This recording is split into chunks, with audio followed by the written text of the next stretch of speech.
Hello बच्चों, नमस्कार। तो आज है गिनती। संस्कृत की गिनती 1 से लेकर 50 तक है। तो आपको 1 से लेकर 10 तक याद करना है, उसके बाद आराम से आपको लर्न हो जाएगी। तो एका दो तीन को त्रया चत्वारा पंच षट छः को षट सात को सप्त आठ को अष्ट नौ को नौ और 10 को 10। इतनी याद कर लोगे तो बाकी की गिनती आपको याद करने में आसानी रहेगी। अब 11 को एकादश, एक पहले पीछे वाले की संस्कृत पहले लिखेंगे और बाद वाले की बाद में लिखेंगे। 10 और 1 मिलकर 11 होते हैं, तो 10 की बाद में एकादश, 12 की द्वादश, 13 की संस्कृत त्रयोदश, 14 की चतुर्दश और 15 की पंचदश, 16 की हो जाती है षोडश, 17 की सप्तदश, 18 की अष्टादश, 19 की नवदश और 20 की विंशति। अब इधर से 20 की संस्कृत बदल जाएगी, तो 20 को क्या बोलते हैं संस्कृत में? विंशति। अब 21 को 20 और 1 मिलकर 21 होते हैं, तो पहले 1 की संस्कृत लिखेंगे एका विंशति।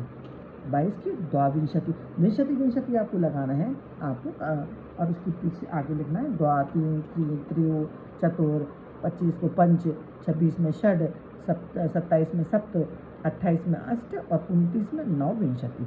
अब फिर 30 की संस्कृत बदल जाएगी त्रिंशत।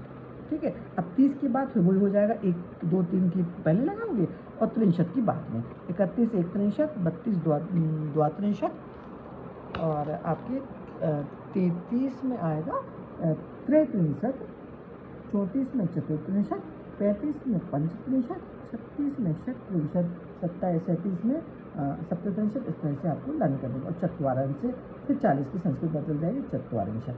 ठीक है, फिर 40 के बाद 42 2 3 4 5 की संस्कृत लिखोगे और उसके बाद आपको चत्वारिंशत लिखना पड़ेगा। और फिर 50 की संस्कृत क्या हो जाएगी? 50। इस तरह से आपको 10 की संस्कृत क्या है? 10। ठीक है, अब 20 की संस्कृत क्या है? विंशति। और 30 की संस्कृत क्या है? जैसे मैंने बताई थी आपको, 30 की संस्कृत त्रिंशत। ठीक है, त्रिंशत हो गया। और 40 की संस्कृत चत्वारिंशत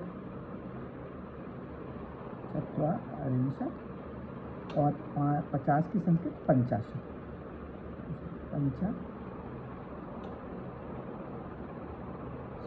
ये इतनी आपको याद कर लोगे, बाकी आपकी बनती जाएंगी। तो आप कोशिश करिए, लर्न करने की कोशिश करिए, फिर लर्न करके एक बार लिखने की 2-3 बार प्रैक्टिस करोगे तो आपकी गिनतियाँ, जो संस्कृत की गिनती है उसमें कम से कम होगी।